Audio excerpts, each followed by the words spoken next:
Hello दोस्तों, आज हम लोग पढ़ेंगे रॉलेट एक्ट के बारे में। रॉलेट एक्ट 1919 में आया था। मार्च 1919 में आया था। इसके अध्यक्ष कौन थे? तो सर सिडनी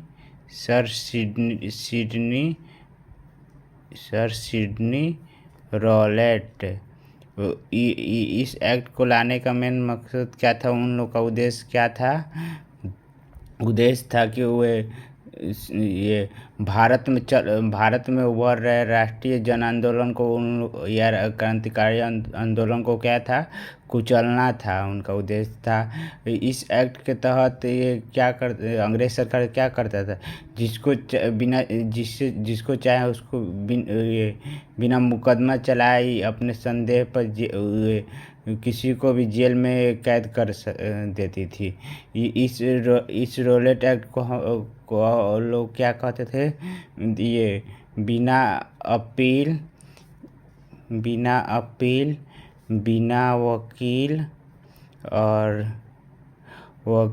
बिना बिना दलील मतलब बिना वकील बिना अपील और बिना दलील किए ही किसी को भी जेल के अंदर कैद कर देते थे। उनको हिरासत में लेकर अपने जेल के अंदर मतलब रख लेते थे।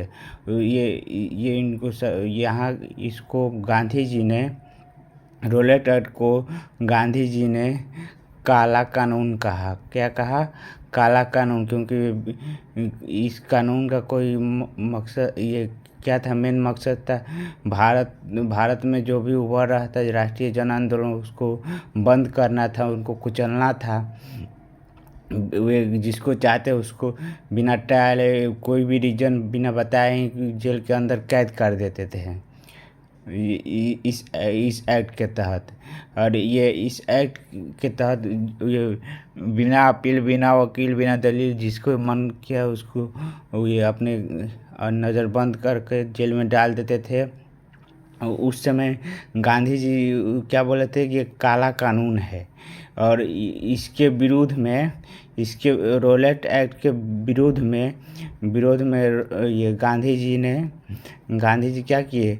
रॉलेट सत्याग्रह स्टार्ट किए। रॉलेट सत्याग्रह स्टार्ट किए। कब किए? रॉलेट सत्याग्रह। तो 6 अप्रैल 1919 में गांधी जी ने एक तरह का देशव्यापी हड़ताल उसको देशव्यापी हड़ताल स्टार्ट किया, जिसको रॉलेट सत्याग्रह कहते हैं। देशव्यापी हड़ताल स्टार्ट किया, जिसको रॉलेट सत्याग्रह के नाम से भी जाना जाता है।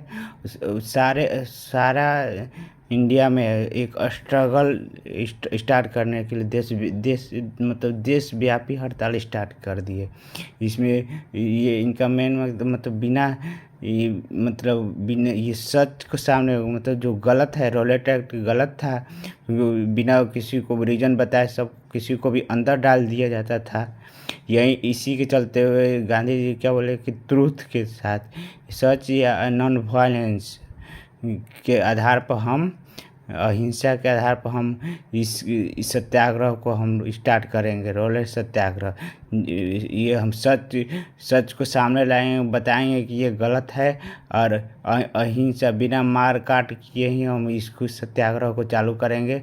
और सभी को मतलब ये क्योंकि ये उनका तो मेन मकसद है सभी को ये जिसको शक के दायरे से देखते तो क्रांतिकारियों को आंदोलन करते थे, जो आंदोलन क्रांतिकारी को उसको बिना जांच किए उसको जेल के अंदर ही डाल देते थे।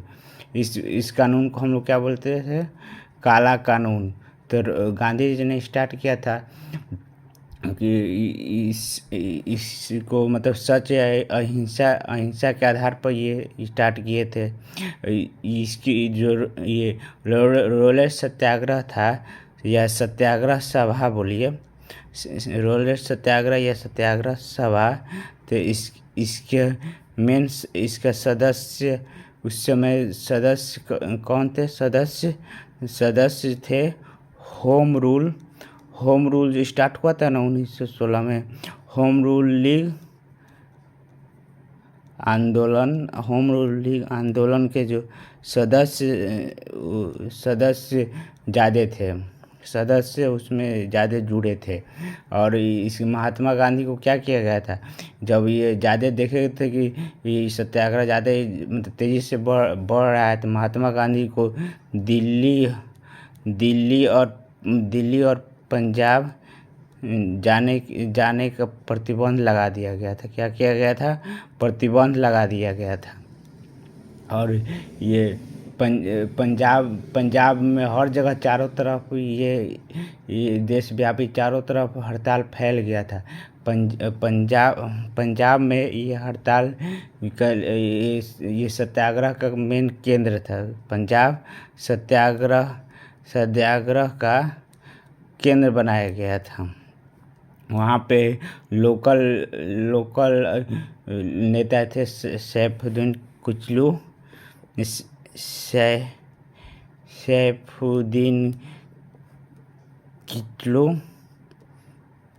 और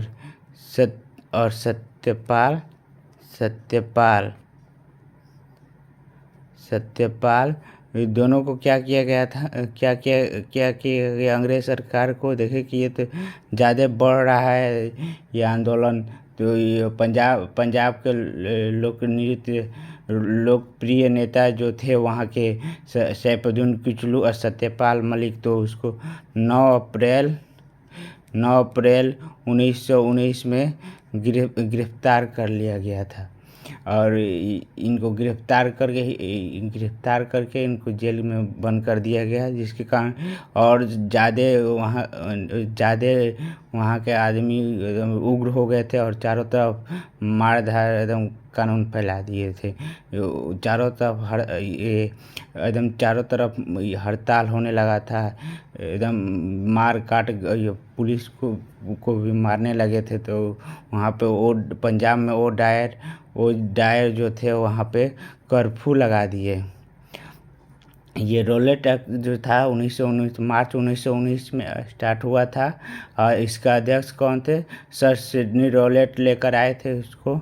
इसका उद्देश्य क्या था, मतलब भारत में उभर रहे राष्ट्रीय जन आंदोलन को कुचलना था।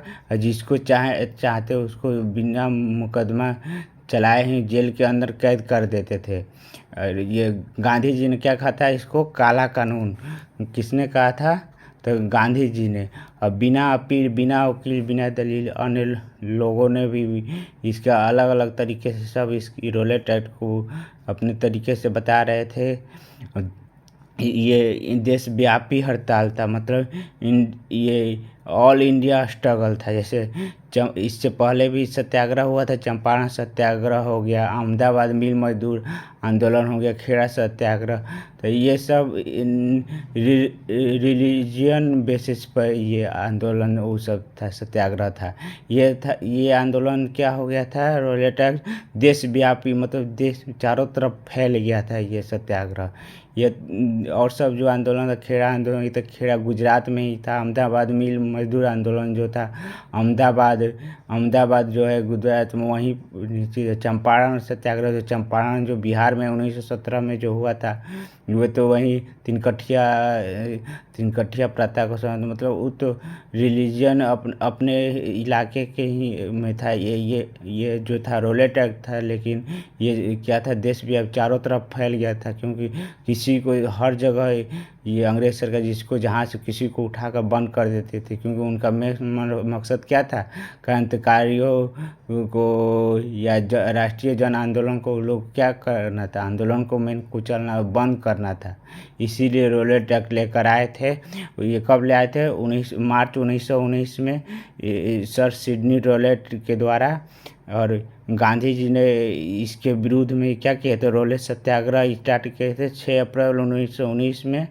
और 9 अप्रैल 1919 को सैफुद्दीन किचलू सत्यपाल को गिरफ्तार कर लिया गया। इसके विरुद्ध में ही आगे चल के जालियांवाला बाग हत्याकांड जो हुआ था, जालियांवाला बाग में 13 अप्रैल 1919 जो बैसाखी का दिन था, उस दिन सभी को डायर ने आदेश जारी कर ये जालियांवाला बाग हत्याकांड हुआ था। इसको आगे हम लोग पढ़ेंगे।